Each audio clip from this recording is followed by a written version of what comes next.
देखिए, दासी है और इसने अपनी दासी के ऊपर, परमेश्वर की बेटी है और उसने अपनी दासी के ऊपर भरोसा कर लिया।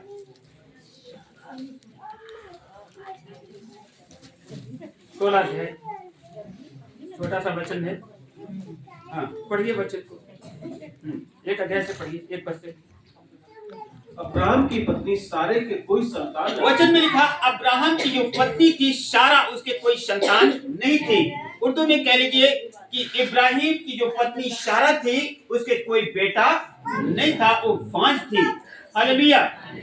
उसके हाजिरा नाम की एक मिस्री दासी थी, और उसके घर में जो एक दासी थी, उसका नाम हाजरा था। सारे ने अब्राहम से कहा, हालेलुया। देख, यहोवा ने तो मेरी कोख बंद कर रखी है। सारा जो है ये अब्राहम की पत्नी है और सारा अपने पति से कह रही है, शिकायत कर रही है, देख यहोवा परमेश्वर ने तो मेरी कोख बंद कर रखी है, इसलिए मैं तुझसे विनती करती हूँ, हालेलुया। हाँ, कि तू मेरी दासी के पास जा। संभव है कि मेरा घर उसके द्वारा बस जाए। बोलिए प्रभु मसीह की। ये सारा जो है एडवाइस कर रही अपने पति से कि मेरे घर में जो दासी है, नौकरानी है, उसके पास चला जा। संभव है, हो सकता है कि उसके एक बच्चा पैदा हो जाए। उसके पास जा और परमेश्वर को एक बच्चा देगा। हालेलुया। फिर से मेरे को पढ़िए। सारे ने अब्राहम से कहा, सारा ने अब्राहम से कहा, देख, यहोवा ने तो मेरी कोख बंद कर रखी है। देख, यहोवा ने तो मेरी कोख बंद कर रखी है, इसलिए मैं तुझसे विनती करती हूँ, इसलिए मैं तुझे प्रार्थना करती हूँ कि तू मेरी दासी के पास जा। इसलिए तू मेरी दासी के पास चला जा। संभव है कि मेरा घर उसके द्वारा बस जाए। संभव है कि उसके द्वारा मेरा घर बस जाए। सारे हालेलुया। ये बात अब्राहम ने मान ली। किसने बात मान ली? किसने बात मान ली? अब देखिए, पत्नी की बात पति ने मान ली। घर में नौकरानी है जिसका नाम हाजरा है और सारा कहती है, मेरे को कोई बच्चा नहीं है, परमेश्वर ने मेरी कोख बंद कर रखी है, इसलिए तो मेरी दासी के पास चला जा। संभव है परमेश्वर तुझे एक बेटा दे देगा। और वचन में लिखा है, तब अब्राहम ने क्या किया? अपने पत्नी की बात मान ली। हालेलुया। इसलिए जब अब्राहम को कनान देश में रहते 10 वर्ष बीत चुके, कितने दिन बीत गए? 10 साल जब बीत गए अब्राहम को, तब उसकी स्त्री सारे ने अपनी मिस्री दासी हाजिरा को लेकर अपने पति अब्राहम को दिया। बोलिए प्रभु मसीह की। किसने दे दिया? अब्राहम ने अपनी दासी हाजरा को अब्राहम को दे दिया, सारा ने। कि वह उसकी पत्नी हो, कि वो उसकी पत्नी हो। यहाँ पर कौन ले जा रहा है अब्राहम को उसकी पत्नी सारा के पास? किसकी गलती है यहाँ पर? सारा की गलती है। अपने पति से कहती है उसके पास, दासी के पास चला जा। हैं? ले जाने वाला सारा के, हाजरा के पास कौन था? सारा थी। और किसके पास ले जा रही है? हाजरा अपनी नौकरानी के पास ले जा रही है और अब्राहम से कहती है वो तुम्हारी पत्नी हो जाएगी, उसे एक बेटा पैदा हो जाएगा। और वो हाजिरा के पास गया और लिखा है वो हाजरा के पास गया और वो गर्भवती हुई। और वो गर्भवती, वचन में लिखा जब इकट्ठे हुए दोनों लोग, तब वो गर्भवती हुई। जब उसने जाना कि वो गर्भवती है, हालेलुया, 10 साल के बाद ये गर्भवती हो गई, तब वो अपनी स्वामिनी को तुच्छ दृष्टि से देखने लगी। हालेलुया। कौन गर्भवती हो गया? सारा? सारा नहीं गर्भवती हुई। सारा बांझ है, बुढ़ापा आ गया है, अब्राहम भी बूढ़ा हो गया है और अब्राहम के द्वारा हाजरा के पेट में बच्चा आ गया है। और जब बच्चा आ गया है तो मालकिन कौन हो जाएगा यहाँ पर? सब उल्टा हो गया। और ले जाने वाला कौन है? सारा ले जाने वाली सारा है।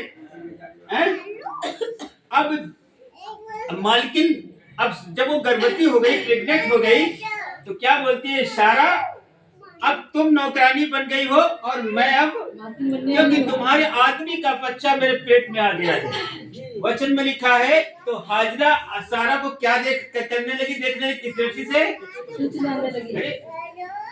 लोग कहिए तुम्हें तो बच्चे नहीं हुई है ना, तुच्छ जानने लगी है ना। एक नौकरानी थी और वो सारा को, अपनी मालकिन को तुच्छ जानने लगी। वो कहती होगी कि सारा, अब मैं मालकिन हूँ और अब तुम नौकरानी हो। और वचन में लिखा है कि उसने हाजरा पर भरोसा किया, परमेश्वर पर निर्भर ना रह करके उसने हाजरा पर भरोसा किया। और हाजरा जब गर्भवती हुई तो वही हाजरा अपने मालकिन को तुच्छ दृष्टि से देखने लगी, अपनी स्वामी को तुच्छ दृष्टि से देखने लगी। और वहां पर वचन में लिखा है, तब सारा कहती है, ये जो उपद्रव मेरे ऊपर हुआ है इसका परमेश्वर तुम्हारा, हमारे और तुम्हारे बीच में, अपने पति के बीच में और हमारे बीच में परमेश्वर कहता, सारा कहती न्याय करेगा। वचन पढ़िए वचन को। तब सारा ने अब्राहम से कहा, मुझ पर उपद्रव हुआ, जो ऐसा उपद्रव मेरे ऊपर हुआ है वो तेरे ही सिर पर हो, वो तेरे सिर पर हो। अब यहाँ पर दोष लगा रही है ना, दोष लगा रही कि तुम्हारे सिर पर परमेश्वर न्याय करेगा। इसकी जो दोष है वो तुम्हारा है।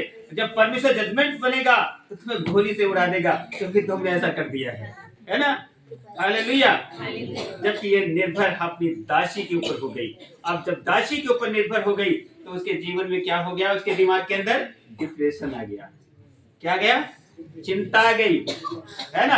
अरे अब क्या हो गया है, मैं तो गर्भवती नहीं हुई पर ये दासी गर्भवती हो गई। उसके दिमाग में कुछ समझ में नहीं आ रहा है। और वो कह रही कि अपने पति से कह रही है कि हमारे बीच में जो उपद्रव हुआ है हमारे ऊपर, ये इसका दोष तुम्हारे सिर पर पड़े। और वचन पढ़िए।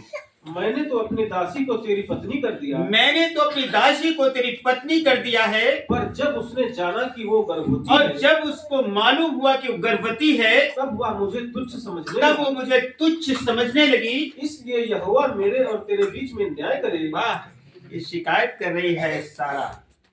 ले जाने वाली सारा है और शिकायत करने वाली भी सारा है। परमेश्वर हमारे आपके बीच में न्याय करेगा। और अब्राहम ने सारे से कहा, अब्राहम ने सारा से कहा, देख तेरी दासी तेरे वश में है। वाह, देख तेरी दासी तेरे वश में है। जैसा तुझे भला लगे वैसा ही उसके साथ कर। हालेलुया।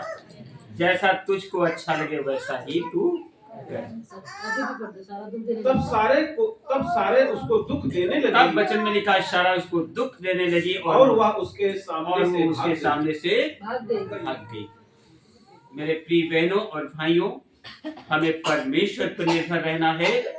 वचन में लिखा है, ना तुम प्रधानों पर भरोसा रखना, ना किसी आदमी पर भरोसा रखना, क्योंकि उसमें उद्धार करने की शक्ति नहीं है। आपने देखा होगा, बड़े बड़े जो घर होते हैं शहरों में, तमाम नौकर चाकर लगते हैं, रखते नहीं रखते हैं? और वहाँ की जो मालकिन होती हैं उनके घर में बहुत झाड़ू पोछा करने वाले होते हैं।